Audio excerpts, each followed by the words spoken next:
नमस्कार। आज मैं लेकर आई हूँ प्रेमचंद की लिखी कहानी अमावस्या की रात्रि। आइए सुनते हैं। दिवाली की संध्या थी। श्रीनगर के घूरों और खंडहरों के भी भाग्य चमक उठे थे। कस्बे के लड़के और लड़कियां श्वेत थालियों में दीपक लिए मंदिर की ओर जा रही थी। दीपों से उनके मुखारविंद प्रकाशमान थे। प्रत्येक गृह रोशनी से जगमगा रहा था। केवल पंडित देवदत्त का सतधारा भवन काली घटा के अंधकार में गंभीर और भयंकर रूप में खड़ा था। गंभीर इसलिए कि उसे अपनी उन्नति के दिन भूले न थे, भयंकर इसलिए कि यह जगमगाहट मानो उसे चिढ़ा रही थी। एक समय वह था जबकि ईर्ष्या भी उसे देख देख कर हाथ मलती थी, और एक समय यह है कि जबकि घृणा भी उस पर कटाक्ष करती है। द्वार पर द्वारपाल की जगह अब मदार और एरंड के वृक्ष खड़े थे। दीवान खाने में एक मतंग सांड अकड़ता था। ऊपर के घरों में जहाँ सुंदर रमणियां मनोहर संगीत गाती थी, वहाँ आज जंगली कबूतरों के मधुर स्वर सुनाई देते थे।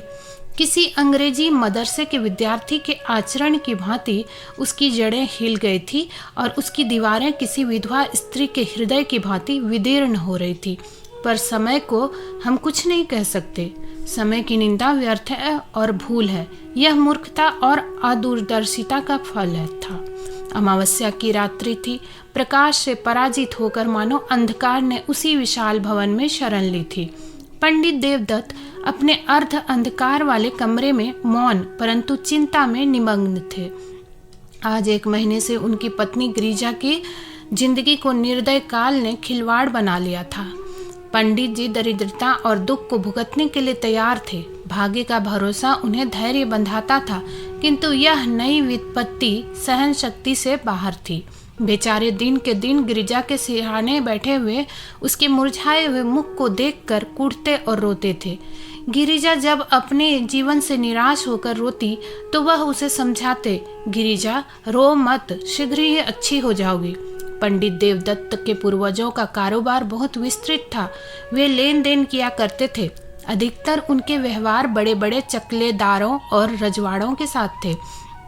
उस समय ईमान इतना सस्ता नहीं बिकता था। सादे पत्रों पर लाखों की बातें हो जाती थी।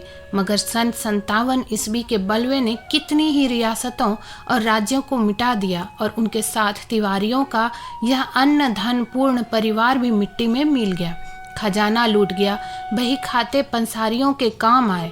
जब कुछ शांति हुई, रियासतें फिर संभली तो समय पलट चुका था।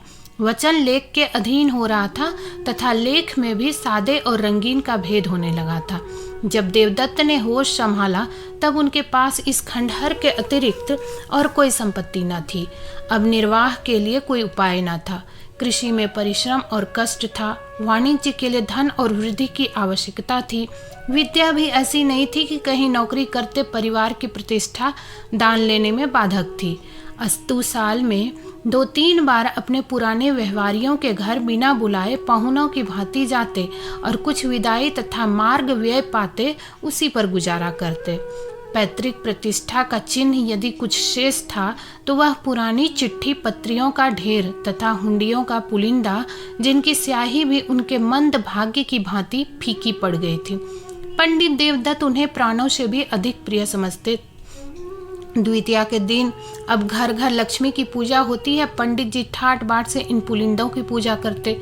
लक्ष्मी न सही, लक्ष्मी का स्मारक चिन्ह ही सही। दूज का दिन पंडित जी के प्रतिष्ठा के श्रद्धा का दिन था। इसे चाहे विडंबना कहो चाहे मूर्खता, परंतु श्रीमान पंडित महाशय को उन पत्रों पर बड़ा अभिमान था। जब गांव में कोई विवाद छिड़ जाता तो यह सड़े गले कागजों की सेना ही बहुत काम कर जाती और प्रतिवादी शत्रु को हार माननी पड़ती। यदि 70 पीढ़ियों से शस्त्र की सूरत न देखने पर भी लोग क्षत्रिय होने का अभिमान करते हैं, तो पंडित देवदत्त का उन लेखों पर अभिमान करना अनुचित नहीं कहा जा सकता, जिसमें 70 लाख रुपयों की रकम छिपी हुई थी। वही अमावस्या की रात्रि थी, किंतु दीप मलिका अपनी अल्प जीवनी समाप्त कर चुकी थी। चारों ओर जुआरियों के लिए यह शकुन की रात्रि थी, क्योंकि आज की हार साल भर की हार होती है। लक्ष्मी के आगमन की धूम थी। कौड़ियों पर अशरीफियां लूट रही थी। भट्टियों में शराब के बदले पानी बिक रहा था। पंडित देवदत्त के अतिरिक्त कस्बे में कोई ऐसा मनुष्य नहीं था जो कि दूसरों की कमाई समेटने की धुन में न हो। आज भोर से ही गिरिजा की अवस्था शोचनीय थी। विषम ज्वर उसे एक एक क्षण में मूर्छित कर रहा था। एकाएक उसने चौंक कर आंखें खोली और अत्यंत क्षीण स्वर में कहा, आज तो दिवाली है। देवदत्त ऐसा निराश हो रहा था कि गिरिजा को चैतन्य देखकर भी उसे आनंद नहीं हुआ। बोला, हाँ आज दिवाली है। गिरिजा ने आंसू भरी दृष्टि से इधर उधर देखकर कहा, हमारे घर में क्या दीपक न जलेंगे? देवदत्त फूट फूट कर रोने लगा। गिरिजा ने फिर उसी स्वर में कहा, देखो आज बरस भर के दिन भी घर अंधेरा रह गया, मुझे उठा दो, मैं भी अपने घर दिए जलाऊंगी। ये बातें देवदत्त के हृदय में चुभी जाती थी। मनुष्य की अंतिम घड़ी लालसाओं और भावनाओं में व्यतीत होती है। इस नगर में लाला शंकर दास अच्छे प्रसिद्ध वैद्य थे। अपने प्राण संजीवन औषधालय में दवाओं के स्थान पर छापने का प्रेस रखे हुए थे। दवाइयाँ कम बनती थी, इश्तहार अधिक प्रकाशित होते थे। वे कहा करते थे कि बीमारी केवल रईसों का ढकोसला है और पॉलिटिकल इकोनॉमी के अनुसार इस विलास पदार्थ से जितना अधिक संभव हो टैक्स लेना चाहिए। यदि कोई निर्धन है तो हो, यदि कोई मरता है तो मरे, उसे क्या अधिकार है कि बीमार पड़े और मुफ्त में दवा कराए। भारतवर्ष की यह दशा अधिकतर मुफ्त दवा कराने से हुई है। इसने मनुष्यों को असावधान और बलहीन बना दिया है। देवदत्त महीने भर नित्य उनके निकट दवा लेने आता था, परंतु वैद्य जी कभी उसकी ओर इतना ध्यान नहीं देते थे कि वह अपनी शोचनीय दशा प्रकट कर सके। वैद्य जी के हृदय के कोमल भाग तक पहुंचने के लिए देवदत्त ने बहुत कुछ हाथ पैर चलाए। वह आंखों में आंसू भरे आता, किंतु वैद्य जी का हृदय ठोस था, उसके कोमल भाव था ही नहीं। वही अमावस्या की डरावनी रात थी। गगन मंडल में तारे आधी रात के बीतने पर और भी अधिक प्रकाशित हो रहे थे, मानो श्रीनगर की बुझी हुई दिवाली पर कटाक्ष युक्त आनंद के साथ मुस्कुरा रहे थे। देवदत्त बेचैनी की दशा में गिरिजा के सिरहाने से उठे और वैद्य जी के मकान की ओर चले। वे जानते थे कि लाला जी बिना फीस लिए कदापि नहीं आएंगे, किंतु हताश होने पर भी आशा पीछा नहीं छोड़ती। देवदत्त कदम आगे बढ़ाते चले जाते थे। हकीम जी उस समय अपने रामबाण विदु का विज्ञापन लिखने में व्यस्त थे। उस विज्ञापन की भावप्रद भाषा तथा आकर्षण शक्ति देखकर कह नहीं सकते कि वे वैद्य शिरोमणि थे या सुलेखक विद्यावारिधि। पाठक आप उनके उर्दू विज्ञापन का साक्षात दर्शन कर लें। नाजरीन, आप जानते हैं कि मैं कौन हूँ। आपका जर्द चेहरा, आपका तने लागिर, आपका जरा सी मेहनत में बेदम हो जाना, आपका लज्जात दुनिया में महरूम रहना, आपका खाना तरीकी, यह सब इस सवाल का नफी में जवाब देते हैं। सुनिए, मैं कौन हूँ। मैं वह शख्स हूँ जिसने इमराज इंसानी को पर्दे दुनिया से गायब कर देने का बीड़ा उठाया है, जिसने इश्तिहारबाज जा फरोश गंदुम नुमा बने हुए हकीमों को बेखबर व बूंद से खोद कर दुनिया को पाक कर देने का अज़्म विल जज़्म कर लिया है। मैं वह हैरत अंगेज इंसान ज़ईफ़ उल बयान हूँ जो नाशाद को दिलशाद, नामुराद को बामुराद, भगोड़े को दिलेर, गीदर को शेर बनाता है। और यह किसी जादू से नहीं, मंत्र से नहीं, वह मेरी इजाद करदा अमृत बिंदु के अदना करिश्मे है।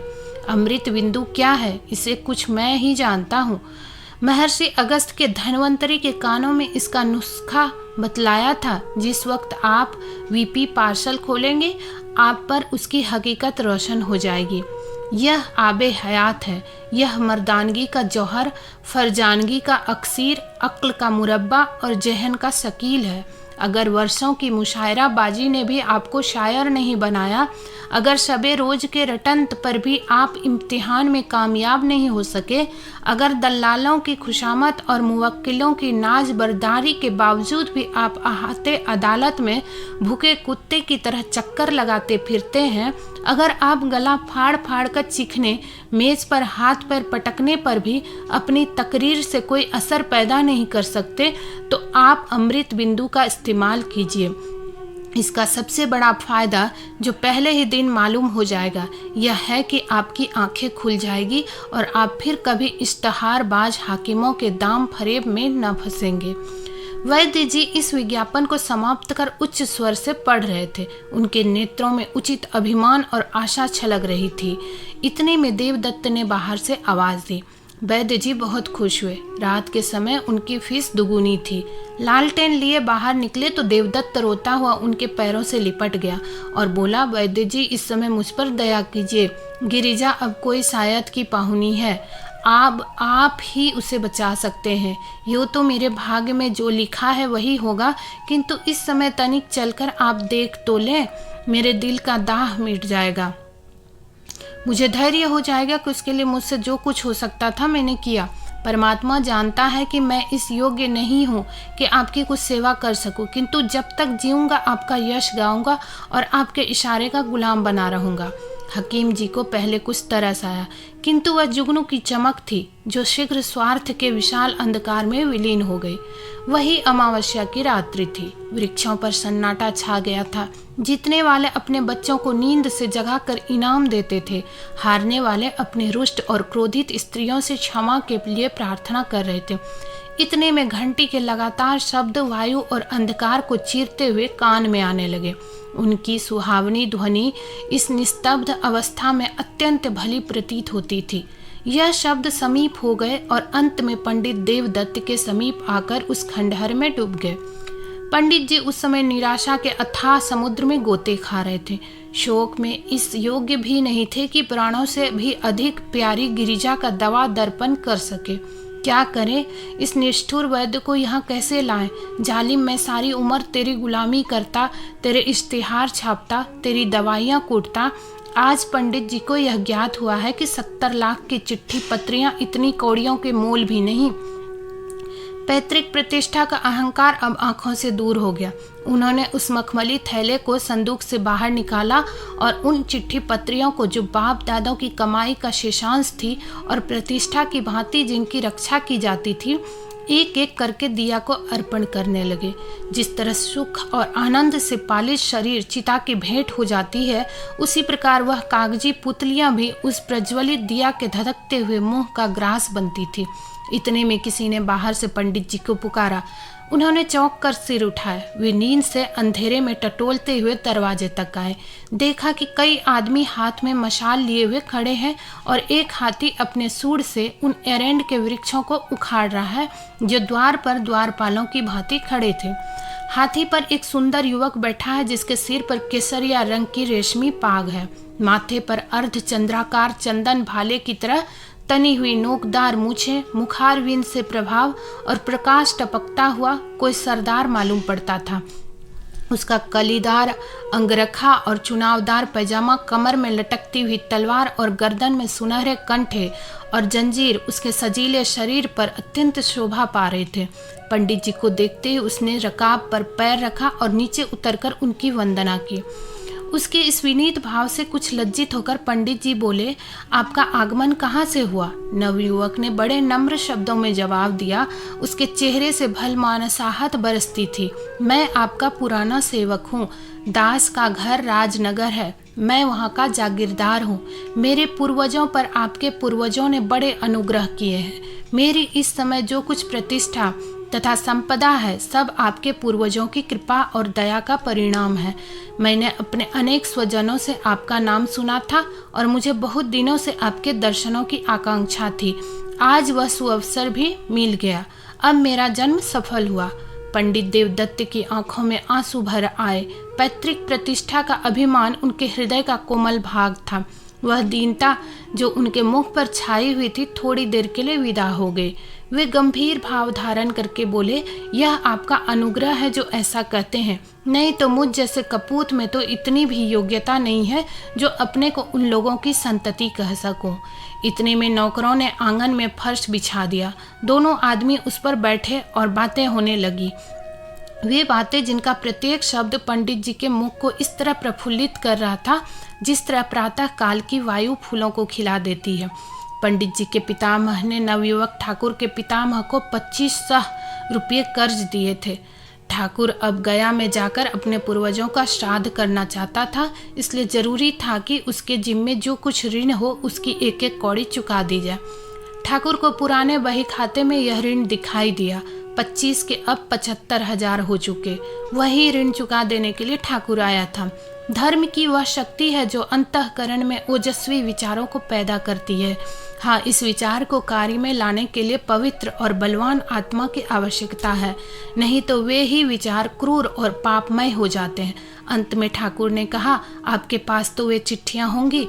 देवदत्त का दिल बैठ गया। वे संभल कर बोले, संभवतः हो, वह कुछ कह नहीं सकते। ठाकुर ने लापरवाही से कहा, ढूंढिए, यदि मिल जाए तो हम लेते जाएंगे। पंडित देवदत्त उठे, लेकिन हृदय ठंडा हो रहा था। शंका होने लगी थी, कहीं भाग्य हरे बाग न दिखा रहा हो। कौन जाने वह पुर्जा जलकर राख हो गया या नहीं। यदि न मिला तो रुपये कौन देता है। शोक की दूध का प्याला सामने आकर हाथ से छूट जाता है। हे भगवान, वह पत्री मिल जाए। हमने अनेक कष्ट पाए हैं, अब हम पर दया करो। इस प्रकार आशा और निराशा की दशा में देवदत्त भीतर गए और दिया के टिमटिमाते हुए प्रकाश में बचे हुए पत्रों को उलट पुलट कर देखने लगे। वे उछल पड़े और उमंग में भरे हुए पागलों की भांति आनंद की अवस्था में 2-3 बार कूदे। तब दौड़कर गिरिजा को गले से लगा लिया और बोले, प्यारी, यदि ईश्वर ने चाहा तो तू अब बच जाएगी। उन्मत्तता में उन्हें एकदम यह नहीं जान पड़ा कि गिरिजा अब नहीं है, केवल उसकी लोथ है। देवदत्त ने पत्री को उठा लिया और द्वार तक वे इसी तेजी से आए मानो पांवों में पर लग गए। परंतु यहाँ उन्होंने अपने को रोका और हृदय में आनंद की उमड़ती हुई तरंग को रोक कर कहा, यह लीजिए, वह पत्री मिल गए। संयोग की बात है, नहीं तो 70 लाख के कागज दीमकों के आहार बन गए। आकस्मिक सफलता में कभी कभी संदेह बाधा डालता है। जब ठाकुर ने उस पत्री को लेने को हाथ बढ़ाया तो देवदत्त को संदेह हुआ कि कहीं वह उसे फाड़कर फेंक न दे। यद्यपि यह संदेह निरर्थक था, किंतु मनुष्य कमजोरियों का पुतला है। ठाकुर ने उनके मन के भाव को ताड़ लिया। उसने बेपरवाही से पत्री को लिया और मशाल के प्रकाश में देखकर कहा, अब मुझे विश्वास हुआ। यह लीजिए, आपका रुपया आपके समक्ष है। आशीर्वाद दीजिए कि मेरे पूर्वजों की मुक्ति हो जाए। यह कहकर उसने अपनी कमर से एक थैला निकाला और उसमें से 1,000 के 75 नोट निकालकर देवदत्त को दे दिए। पंडित जी का हृदय बड़े वेग से धड़क रहा था। नाड़ी तीव्र गति से कूद रही थी। उन्हें चारों ओर चौकन्नी दृष्टि से देखा कि कहीं कोई दूसरा तो नहीं खड़ा है, और तब कांपते हुए हाथों से नोटों को ले लिया। अपनी उच्चता प्रकट करने की व्यर्थ चेष्टा में उन्होंने नोटों की गणना भी नहीं की, केवल उड़ती हुई दृष्टि से देखकर उन्हें समेटा और जेब में डाल लिया। वही अमावस्या की रात्रि थी। स्वर्गीय दीपक भी धुंधले हो चुके थे। उनकी यात्रा सूर्य नारायण के आने की सूचना दे रही थी। उदयाचल फिरोजी बाना पहन चुका था। अस्ताचल में भी हल्के श्वेत रंग की आभा दिखाई दे रही थी। पंडित देवदत्त ठाकुर को विदा करके घर चले। उस समय उनका हृदय उदारता के निर्मल प्रकाश से प्रकाशित हो रहा था। कोई प्रार्थी उस समय उनके घर से निराश नहीं जा सकता था। सत्यनारायण की कथा धूमधाम से सुनने का निश्चय किया। गिरिजा के लिए कपड़े और गहने के विचार ठीक हो गए। अंतःपुर में ही उन्होंने शालिग्राम के सम्मुख मनसा वाचा कर्मणा सिर झुकाया और तब शेष चिट्ठी पत्रियों को समेटकर उसी मखमली थैले में रख दिया। किंतु अब उनका यह विचार नहीं था कि संभवतः उन मुर्दों में भी कोई जीवित हो उठे। वरन जीविका से निश्चित होकर अब वे पैतृक प्रतिष्ठा पर अभिमान कर सकते थे। उस समय वे धैर्य और उत्साह के नशे में मस्त थे। बस अब मुझे जिंदगी में अधिक संपदा की जरूरत नहीं। ईश्वर ने मुझे इतना दे दिया है, इसमें मेरी और गिरिजा की जिंदगी आनंद से कट जाएगी। उन्हें क्या खबर थी कि गिरिजा की जिंदगी पहले कट चुकी है। उनके दिल में यह विचार गुदगुदा रहा था कि जिस समय गिरिजा इस आनंद समाचार को सुनेगी, उस समय अवश्य उठ बैठेगी। चिंता और कष्ट ने ही उसकी ऐसी दुर्गति बना दी है, जिसे भरपेट कभी रोटी नसीब न हुई हो, जो कभी नैराश्यमय धैर्य और निर्धनता के हृदय विदारक बंधन से मुक्त न हुई। उसकी दशा इसके सिवा और हो ही क्या सकती है। यह सोचते हुए गिरिजा के पास गए और आहिस्ता से हिलाकर बोले, गिरिजा, आंखें खोलो, देखो ईश्वर ने तुम्हारी विनती सुन ली और हमारे ऊपर दया की। कैसी तबीयत है? किंतु जब गिरिजा तनिक भी न मिनकी, तब उन्होंने चादर उठा दी और उसके मुंह की ओर देखा। हृदय से एक करुणात्मक ठंडी आह निकली। वे वही सिर थाम कर बैठ गए आंखों में शोणित की बूंदें थी टपक पड़ी। आह, क्या यह संपदा इतने महंगे मूल्य पर मिली है? क्या परमात्मा के दरबार से मुझे इस प्यारी जान का मूल्य दिया गया है? ईश्वर, तुम खूब न्याय करते हो। मुझे गिरिजा की आवश्यकता है, रुपयों की आवश्यकता नहीं। यह सौदा बड़ा महंगा है। अमावस्या की अंधेरी रात गिरिजा के अंधकारमय जीवन की भांति समाप्त हो चुकी थी। खेतों में हल चलाने वाले किसान ऊंचे और सुहावने स्वर से गा रहे थे। सर्दी से कांपते हुए बच्चे सूर्य देवता से बाहर निकलने की प्रार्थना कर रहे थे। पनघट पर गांव की अलबेली स्त्रियां जमा हो गई थी, पानी भरने के लिए नहीं, हंसने के लिए। कोई घड़े को कुएं में डाले हुए अपनी पोपली सास की नकल कर रही थी, कोई खंभों से चिपटी हुई अपनी सहेली से मुस्कुराकर प्रेम रहस्य की बातें करती थी। बूढ़ी स्त्रियां पोतों को गोद में लिए अपनी बहुओं को कोस रही थी कि घंटे भर हुए अब तक कुएं से नहीं लौटे, किंतु राज्य वैद्य लाला शंकर दास अभी तक मीठी नींद ले रहे थे। खांसते हुए बच्चे और कराहते हुए बूढ़े उनके औषधालय के द्वार पर जमा हो चले थे। इस भीड़ भब्बड़ में से कुछ दूर पर 2-3 सुंदर किंतु मुरझाए हुए नवयुवक टहल रहे थे और वैद्य जी से एकांत में कुछ बातें किया चाहते थे। इतने में पंडित जी देवदत्त नंगे सिर, नंगे बदन, लाल आंखें, डरावनी सूरत, कागज का एक पुलिंदा लिए दौड़ते हुए आए और औषधालय के द्वार पर इतने जोर से हाँक लगाने लगे कि वैद्य जी चौंक पड़े और कहार को पुकार कर बोले कि दरवाजा खोल दे। कहार महात्मा बड़ी रात गए किसी बिरादरी की पंचायत से लौटे थे। उन्हें दीर्घ निद्रा का रोग था, जो वैद्य जी के लगातार भाषण और फटकार की औषधियों से भी कम न होता था। आप ऐंठते हुए उठे और किवाड़ खोलकर हुक्का चिलम की चिंता में आग ढूंढने लगे। हकीम जी उठने की चेष्टा कर रहे थे कि सहसा देवदत्त उनके सम्मुख जा खड़े हुए और नोटों का पुलिंदा उनके आगे पटक कर बोले, वैद्य जी, ये 75,000 के नोट है। यह आपका पुरस्कार और आपकी फीस है। आप चलकर गिरिजा को देख लीजिए और ऐसा कुछ कीजिए कि वह केवल एक बार आंखें खोल दे। यह उसकी एक दृष्टि पर न्योछावर है, केवल एक दृष्टि पर।